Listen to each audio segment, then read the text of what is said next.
Hello friends, இன்னைக்கு நம்ம என்ன படம் பார்க்க போறோம்னா வித்தியாசமான டைட்டில்ல வெளிவந்திருக்கிற பிரேக்ஃபாஸ்ட் படத்தோட ரிவ்யூ தான் பார்க்க போறோம். ஆனா இது வெறும் காலை உணவு பத்தின படம் மட்டுமே கிடையாது. வாழ்க்கையில பிரேக் ஆக போற உறவுகளை எப்படி ஃபாஸ்டா சரி செய்யணும் அப்படிங்கறதா பிரேக்ஃபாஸ்ட் பத்தின படத்தோட கதை. இயக்குனர் ஏஆர் காந்தி கிருஷ்ணா இந்த படத்தை டைரக்ட் பண்ணிருக்காரு. ஒரு நீண்ட இடைவெளிக்கு அப்புறம் ஒரு சமூகத்துக்கு தேவையான ஒரு கருத்தோட எடுத்திருக்காரு. இன்னைக்கு இருக்கிற அவசர உலகத்துல சின்ன சின்ன ஈகோ காரணமா நீதிமன்றப்படி ஏற இளம் தம்பதிகளோட எண்ணிக்கையும் அதனால பாதிக்கப்படுற குழந்தைகளோட எதிர்காலத்தை பத்தி ரொம்ப எமோஷனலாவே பேசியிருக்கேன்னு சொல்லலாம். பிக் பாஸ் புகழ் ராணவ் ரோஷ்மி முதன்மை கதாபாத்திரத்தால் நடிச்சிருக்காங்க.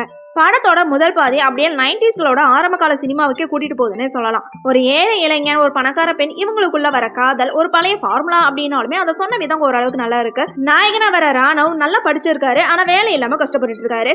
நாயகி ரோஷ்மின் ஒரு பெரிய கம்பெனியோட முதலாளியா இருக்காங்க. இவங்க ரெண்டு பேரும் எப்படி சந்திக்கிறாங்கன்னா, ஒரு நாள் ரோஷ்மியோட பிஸ்கட் கம்பெனில ரொம்ப நாளா ஓடாம இருக்கிற ஒரு மிஷினை ராணவ் தன்னோட புத்திசாலித்தனத்தால ஓட வைக்கிறாரு. ஒரு மிஷினை சரி பண்ணனா அந்த நிமிஷத்துலதான் ரோஷ்மின் மனசுலயும் காதல் ஸ்பார்க் ஆகுது. ஆனா ரோஷ்மினோட அப்பாவுக்கு இதுல சுத்தமா பிடிக்கல. ஏன் அப்படின்னா அவங்களோட அந்தஸ்து வேற, ராணவோட அந்தஸ்து வேறையா இருக்கு. ஆனா ரோஷ்மின் விடாப்படியா இருந்து அப்பாவை மீறி ராணவ கல்யாணம் பண்ணிக்கிறாங்க. கல்யாணத்துக்கு அப்புறம் வர அந்த ஆரம்ப கால காதல் காட்சிகள் ஜிவி பிரகாஷோட இசையில ரொம்ப அழகாவே இருக்குன்னே சொல்லலாம். ஆனா அந்த சந்தோஷம் ரொம்ப நாள் நீடிக்கல. அங்கதான் படத்தோட அடுத்த கட்டம் ஆரம்பிக்குது. படத்தோட முதல் பாதி ஒரு ரொமான்டிக் டிராவலா போச்சு அப்படின்னா ரெண்டாம் பாதி அப்படியே யூட்டர்ன் அடிக்குதுன்னே சொல்லலாம். கிராமத்துல இருந்து ராணவோட அப்பா அம்மா சென்னைக்கு வராங்க. இங்கதான் கலாச்சாரம் முதல் ஆரம்பிக்குது. ரோஷ்மின் ஒரு கார்பரேட் பிசினஸ் உமனா இருக்காங்க. அவங்களுக்கு கிராமத்து மனுஷங்களோட பழக்க வழக்கம், அவங்க பேசுற விதம் எதுவுமே பிடிக்கல. ஒரு கட்டத்துல மாமனார் மாமியாரை வீட்டை விட்டு வெளியே அனுப்பணும் அப்படின்னு ரோஷ்மின் நினைக்கிறாங்க. இது ராணவுக்கு பெரிய மன உளைச்சலை கொடுக்குது. ஒரு சாதாரண விஷயம் எப்படி ஈகோவா மாறுது, அந்த ஈகோ எப்படி பிரிவினைக்கு வழிவகுக்குது அப்படிங்கறத இயக்குனர் ரொம்ப தத்ரூபமாவே காட்டியிருக்காரு. சின்ன சின்ன தப்புக்காக விவாகரத்து வரைக்கும் போற இன்னைக்கு இருக்கிற இளம் தம்பதிகளுக்கு இந்த படம் ஒரு பெரிய பாடனே சொல்லலாம். நீயா இல்ல நானா அப்படிங்கிற போட்டி தான் ஒரு அழகான வாழ்க்கையை எப்படி நரகமாக்குது அப்படிங்கறத ரொம்ப ஸ்ட்ராங்காவே பதிவு பண்ணியிருக்காங்க. இந்த சண்டை விவாகரத்தா போகும்போது அங்க நடிகை கஸ்தூரி வராங்க. அவங்க ஒரு மனநல மருத்துவரா இருக்காங்க.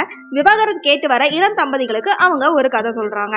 ஆனா படத்துல பெரிய ஒரு ட்விஸ்ட் இருக்கு. கஸ்தூரி ஏன் இந்த கதையை சொல்றாங்க, அந்த தம்பதிகளுக்கும் அந்த கதைக்கும் என்ன சம்பந்தம், அதுதான் கிளைமேக்ஸா கொண்டு வராங்க.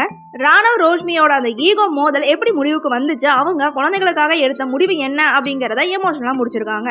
கஸ்தூரியோட கதாபாத்திரம் படத்துக்கு பெரிய பிளஸ்னே சொல்லலாம். அவங்க பேசுற எல்லா வசனமே சமூகத்துக்கான ஒரு மெசேஜ்னு சொல்லலாம். நடிப்புன்னு பார்த்தா ரோஷ்மின் ரொம்ப அழகா நடிச்சிருக்காங்க. ஆரம்பத்துல காதலியாவும் அதுக்கப்புறம் ஈகோ பிடிச்ச ஒரு பெண்ணாவும் அவங்க காட்டியிருக்கிற நடிப்பு நல்லா இருக்கு.